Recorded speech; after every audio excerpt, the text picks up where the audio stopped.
Snow Queen, Part 2. Hello, this is Natasha, and I'm returning with the second part of The Snow Queen by Hans Christian Andersen. If you heard the first part, you'll know that a little boy called Kay has been kidnapped by the beautiful Snow Queen. But he left behind him his best friend, a little girl called Gerda. But what happened to little Gerda when Kay did not come back? What had become of him? Nobody knew.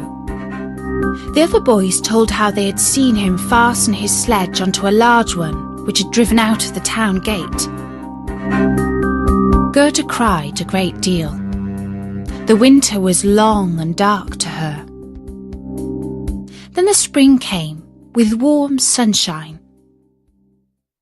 "I will go and look for Kay," said Gerda. So she went down to the river and got into a little boat that was there. Presently the stream began to carry it away. "Perhaps the river will take me to Kay," thought Gerda. She glided down, past trees and fields, till she came to a large cherry garden, in which stood a little house with strange red and blue windows and a straw roof. Before the door stood 2 wooden soldiers who were shouldering arms. Gerda called to them, but they naturally did not answer. The river carried the boat onto the land. Gerda called out still louder, and there came out of the house a very old woman. She leant upon a crutch, and she wore a large sun hat which was painted with the most beautiful flowers. "You poor little girl," said the old woman, and then she stepped into the water, brought the boat in close with her crutch, and lifted little Gerda out. "And now come and tell me who you are and how you came here," she said. Then Gerda told her everything, and asked her if she had seen Kay. But she said that he had not passed that way yet, but that he would come soon. She told Gerda not to be sad, and that she should stay with her and take of the cherry trees and flowers, which were better than any picture book, as they could each tell a story. She then took Gerda's hand and led her into the little house and shut the door. The windows were very high, and the panes were red, blue, and yellow, so that the light came through in curious colours. On the table there were the most delicious cherries, and the old woman let Gerda eat as many as she liked, while she combed her hair with a gold comb as she ate. Her beautiful sunny hair rippled and shone round her dear little face, which was so soft and sweet. "I have always longed to have a dear little girl just like you, and you shall see how happy we shall be together." As she combed Gerda's hair, Gerda thought less and less about Kay. For the old woman was a witch, but not a wicked witch, for she only enchanted now and then to amuse herself. But she did want to keep little Gerda very much. So she went into the garden and waved her stick over all the rose bushes and blossoms and all. They sank down into the black earth, and no one could see where they had been. The old woman was afraid that if Gerda saw the roses, she would begin to think about her own, and then would remember Kay and run away. Then she led Gerda out into the garden. How glorious it was, and what lovely scents filled the air. All the flowers you can think of blossomed there all the year round. Gerda jumped for joy, and played there till the sun set behind the tall cherry tree, and then she slept in a beautiful bed with red silk pillows filled with violets. She slept soundly and dreamed as a queen does on her wedding day. The next day she played again with the flowers in the warm sunshine, and so many days passed by. Gerda knew every flower, but although there were so many, it seemed to her as if one were not there, though she could not remember which. She was looking one day at the old woman's sun hat, which had the painted flowers on it, and there she saw a rose. The witch had forgotten to make that vanish when she had made the other roses disappear under the earth. It was so difficult to think of everything. "Why, there are no roses here!" cried Gerda, and she hunted amongst all the flowers, but not one was to be found. Then she sat down and cried, but her tears fell just on the spot where a rose bush had sunk, and when her warm tears watered the earth, the bush came up in full bloom just as it had been before. Gerda kissed the roses and thought of the lovely roses at home, and with them came the thought of little Kay. "Oh, what have I been doing?" said the little girl. "I wanted to look for Kay." She ran to the end of the garden. The gate was shut, but she pushed against the rusty lock so that it came open. She ran out with her little bare feet. No one came after her. At last she could not run any longer, and she sat down on a large stone. When she looked round, she saw that the summer was over. It was late autumn. It had not changed in the beautiful garden, where there was sunshine and flowers all the year round. "Oh dear, how late I have made myself," said Gerda. "It's autumn already. I cannot rest." And she sprang up to run on. Oh, how tired and sore her little feet grew, and it became colder and colder. She had to rest again, and there on the snow in front of her was a large crow. It had been looking at her for some time, and it nodded its head and said, "Caw! Good day." Then it asked the little girl why she was alone in the world. She told the crow her story and asked if he had seen little Kay. The crow nodded very thoughtfully and said, "It might be, it might be." "What? Do you think you have?" cried the little girl, and she almost squeezed the crow to death as she kissed him. "Gently, gently," said the crow. I think it might be little Kay, but now he has forgotten you for the princess." "Does he live with a princess?" asked Gerda. "Yes. Listen," said the crow. Then he told her all he knew. "In the kingdom in which we are now sitting lives a princess who is dreadfully clever. She has read all the newspapers in the world and has forgotten them. She is as clever as that. The other day she came to the throne, and that is not so pleasant as people think. Then she began to say, 'Why should I not marry?'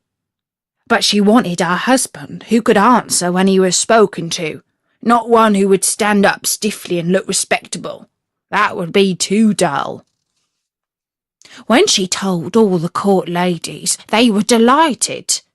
'You can believe every word I say,' said the crow.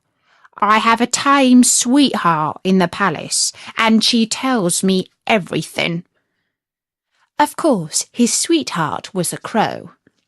The newspapers came out next morning with a border of hearts round it, and the princess's monogram on it, and inside you could read that every good-looking young man might come into the palace and speak to the princess, and whoever should speak loud enough to be heard would be well fed and looked after, and the one who spoke best should become the princess's true husband. Indeed, said the crow, you can quite believe it is as true as that I am sitting here. Young men came in streams, and there was such a crowding and mixing together. But when nothing came of it on the first nor on the second day, they could all speak well when they were in the street, but as soon as they came inside the palace and saw the guards in silver, and upstairs the footmen in gold, and the great hall all lighted up, then their wits left them. And when they stood in front of the throne where the princess was sitting, then they could not think of anything to say except to repeat the last word she had spoken, and she did not much care to hear that again. It seemed as if they were walking in their sleep until they came out into the street again, where they could speak once more. There was a road stretching from the gate of the town up to the castle. They were hungry and thirsty, but in the palace they did not even get a glass of water.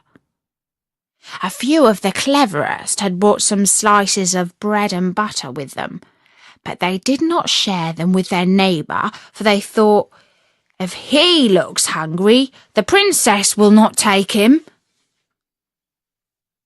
But what about Kay? Asked Gerda. When did he come? Was he in the crowd? Wait a bit, we are coming to him. On the third day, a little figure came without horse or carriage and walked jauntily up to the palace. His eyes shone as yours do. He had lovely curling hair, but quite poor clothes. That was Kay, cried Gerda with delight. Oh, then I have found him, and she clapped her hands. He had a little bundle on his back, said the crow. No, it must have been his skates, for he went away with his skates. Very likely, said the crow. I did not see for certain, but I know this from my sweetheart, that when he came to the palace door and saw the royal guards in silver and on the stairs the footmen in gold, he was not the least bit put off. He nodded to them, saying, It must be rather dull standing on the stairs. I would rather go inside. The halls blazed with lights. Councillors and ambassadors were walking about in noiseless shoes carrying gold dishes. It was enough to make anyone nervous. His boots creaked dreadfully loud, but he was not frightened. That must be Kay, said Gerda. I know he had new boots on. I've heard them creaking in his grandmother's room. They did creak, certainly, said the crow, and not one bit afraid. Up he went to the princess, who was sitting on a large pearl as round as a spinning wheel. All the ladies in waiting were standing round, each with their attendants, and the lords in waiting with their attendants. The nearer they stood to the door, the prouder they were. It must have been dreadful, said little Gerda. And Kay did win the princess. I heard from my tame sweetheart that he was merry and quick-witted. He had not come to woo, he said, but to listen to the princess's wisdom. And the end of it was that they fell in love with each other. Oh, yes, that was Kay, said Gerda. He was so clever. He could do sums with fractions. Oh, do lead me to the palace. That's easily said, answered the Crow. But how are we to manage that? I must talk it over with my tame sweetheart. She may be able to advise us, for I must tell you that a little girl like you could never get permission to enter it. Yes, I will get it, said Gerda. When Kay hears that I am here, they will come out at once and fetch me. Wait for me by the railings, said the Crow, and he nodded his head and flew away. It was late in the evening when he came back. Caw, caw, he said. I am to give you her love, and here is a little roll for you. She took it out of the kitchen. There's plenty there, and you must be hungry. You cannot come into the palace. The guards in silver and the footmen in gold would not allow it. But don't cry. You shall get in all right. My sweetheart knows a little backstairs which leads to the sleeping room, and she knows where to find the key. They went into the garden, and when the lights in the palace were put out one after the other, the Crow led Gerda to the back door. Oh, how Gerda's heart beat with anxiety and longing. It seemed as if she were going to do something wrong, but she only wanted to know if it were little Kay. Yes, it must be he. She remembered so well his clever eyes, his curly hair. She could see him smiling as he did when they were at home under the rose trees. He would be so pleased to see her and to hear how they all were at home. Now they were on the stairs. A little lamp was burning, and on the landing stood the tame Crow. She put her head on one side and looked at Gerda, who bowed as her grandmother had taught her. My betrothed has told me many nice things about you, my dear young lady, she said. Will you take the lamp while I go in front? We go this way so as to meet no one. Through beautiful rooms they came to the sleeping room. In the middle of it, hung on a thick rod of gold, were two beds, shaped like lilies. One all white, in which lay the princess, and the other red, in which Gerda hoped to find Kay. She pushed aside the curtain and saw a brown neck. Oh, it was Kay! She called out his name loud, holding the lamp towards him. He woke up, turned his head and... Oh, it was not Kay. It was only his neck that was like Kay's, but he was young and handsome. The princess sat up in her lily bed and asked who was there. Then Gerda cried and told her her story and all that the crows had done. You poor child, said the prince and princess, and they praised the crows and said that they were not angry with them, but that they must not do it again. Now they should have a reward. Would you like to fly away free? Said the princess. Or will you have a permanent place as court crows with what you can get in the kitchen? And both crows bowed and asked for a permanent appointment, for they thought of their old age. And they put Gerda to bed, and she folded her hands, thinking as she fell asleep, how good people and animals are to me. The next day she was dressed from head to foot in silk and satin.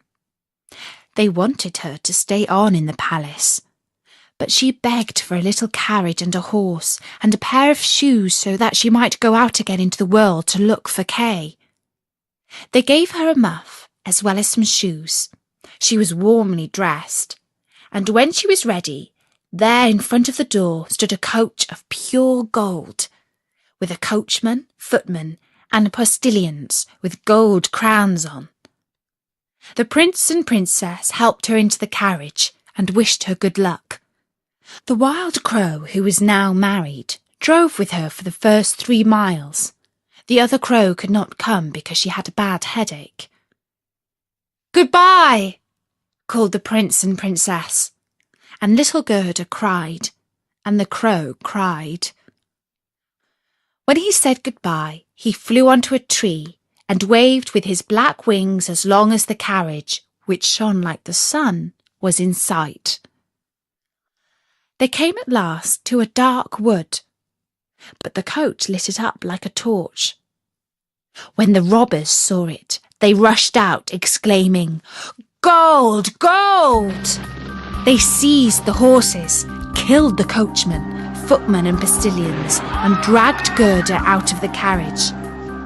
"She is plump and tender, Abuelita," said the robber queen, and she drew her long knife, which glittered horribly.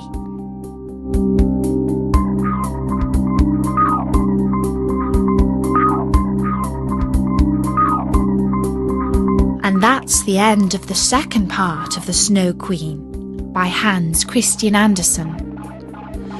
Oh dear, that is a bit of a nerve-wracking moment to leave poor Gerda. But we'll just have to wait for the third and final part to find out what happens to her. All I can tell you is that it's a very magical and wonderful ending. So hang on and come back soon to storynori.com. For now, from me, Natasha, bye-bye!